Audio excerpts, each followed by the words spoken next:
Welcome to Global Hub Updates. Please subscribe to my channel and press the bell icon for more updates. The Indo-Pacific was rocked by a historic announcement. Japan, long bound by pacifism, is sending 6 advanced warships to the Philippines. This isn't just a sale, it's a strategic shift. For the first time since World War II, Japan is exporting major naval assets to a regional partner. The implications are enormous, redrawing the security map of Asia. For the Philippines, it's the biggest leap in naval power in its history, transforming a once weak fleet into a credible force. For Japan, it's a bold step out of its post-war shadow, signaling a new role as a regional security provider. This move is a direct response to rising tensions and growing threats in the region. Washington welcomes the deal as a key part of its strategy to counter China's influence. Beijing, meanwhile, sees it as a challenge to its ambitions in the South China Sea. This transfer is more than a military transaction. It's a geopolitical chess move. The era of quiet diplomacy is over. The ships are coming, and alliances are hardening. Theoretical partnerships are now forged in steel. This isn't just about defending Philippine waters, it's a message that the status quo will be challenged. The 6 warships symbolize a new resolve and a shared commitment to a free and open Indo-Pacific. They're not just ships, they're a promise of real power.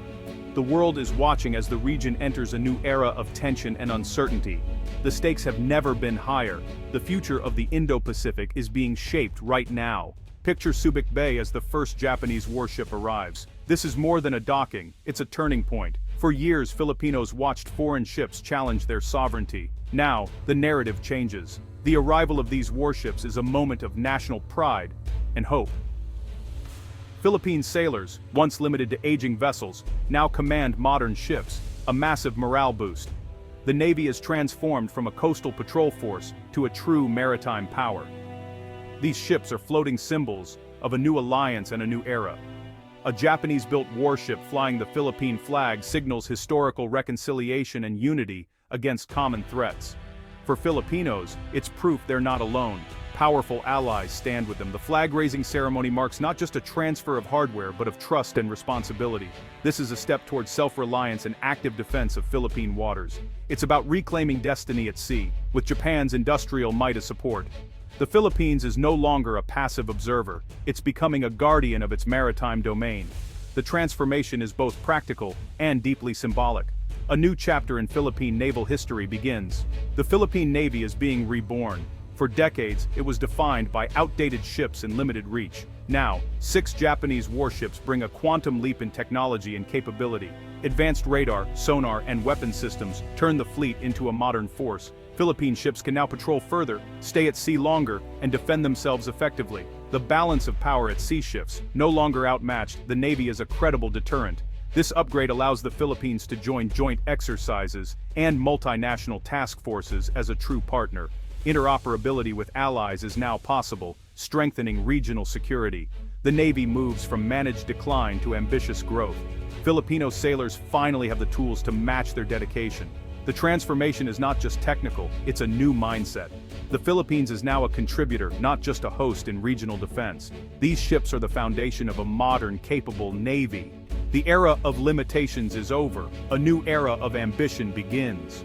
The Philippine Navy's old fleet was a floating museum, outdated, unreliable, and outmatched. Chinese vessels swarmed Philippine waters, harassing fishermen and blocking resupply missions. The Navy's response was limited: too few ships, too old, too small. This weakness invited aggression and eroded national sovereignty. The BRP Sierra Madre, rusting on Ayungin Shoal, became a symbol of both defiance and helplessness. The new Japanese warships are the answer to this long-standing problem.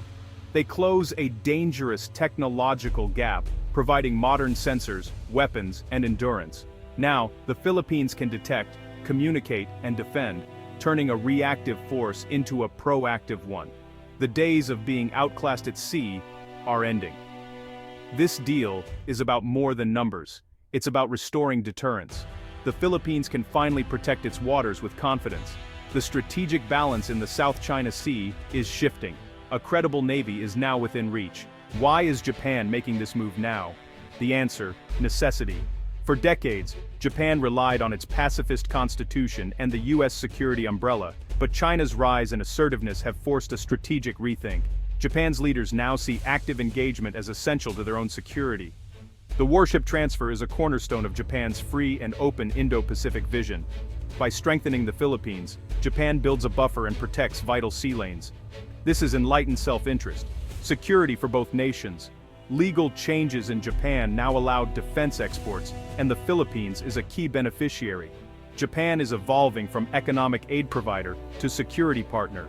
The message to Beijing regional domination will be met with coordinated resistance. Japan is more assertive, confident, and willing to take bold steps. The transfer of these warships is proof of a historic transformation. This deal cements a powerful trilateral alliance: Philippines, Japan, and the United States. Each brings unique strengths: US military power, Japanese technology, Philippine geography. Together, they form the backbone of Indo-Pacific security. The new warships enable seamless joint operations and communication. Imagine Philippine, Japanese, and US ships patrolling together, a formidable deterrent. This partnership goes beyond hardware joint exercises, intelligence sharing, and infrastructure upgrades. US forces gain access to Philippine bases. Japanese engineers help build radar stations. The goal: make aggression too costly for any adversary. China sees this as a direct threat and has responded with increased pressure. The risk of miscalculation rises as the region becomes more contested. The alliance is strong, but so are the challenges. The South China Sea is now a crowded high-stakes arena. The trilateral partnership is reshaping the regional order. The world is watching every move. These Japanese warships are a technological leap for the Philippine Navy. Advanced radars, sonar, and combat systems give commanders real-time battlefield awareness. The ships can carry anti-ship and surface-to-air missiles, projecting power and deterring threats. For the first time, the Philippines can defend its waters and vital assets with modern firepower. But technology alone isn't enough. Operating these ships requires highly trained crews. Intensive training, much of it from Japan, is essential for full operational capability. Building this expertise will take years. The ships are expensive to run, demanding sustained funding and logistics. Without long-term investment, they risk becoming idle assets. The real challenge is not just acquisition, but maintaining a credible, effective force. The journey to a world-class Navy is just beginning. The promise is great, but so are the demands. Success depends on commitment, training, and resources. China is watching the Philippine Navy's transformation with alarm. Beijing sees this as a hostile move, part of a US-led effort to contain its rise. The likely response: more assertive actions in the South China Sea. China may test the new warships with aggressive tactics, raising the risk of dangerous encounters. A single miscalculation could escalate into a serious incident. Economic pressure is another tool. China could restrict trade or tourism to punish Manila. The risk: a regional arms race, as other countries upgrade their navies to keep pace. The South China Sea grows more militarized and volatile. The hope is for stable deterrence. The danger is uncontrollable escalation. Every move is watched, every reaction calculated. The stakes are high, and the margin for error is shrinking. The region stands at a crossroads: peace or peril. Acquiring 6 modern warships is just the beginning. True success depends on building a professional, sustainable navy. Training is urgent. Crews must master complex systems and tactics. This requires constant drills, international exercises, and a new mindset.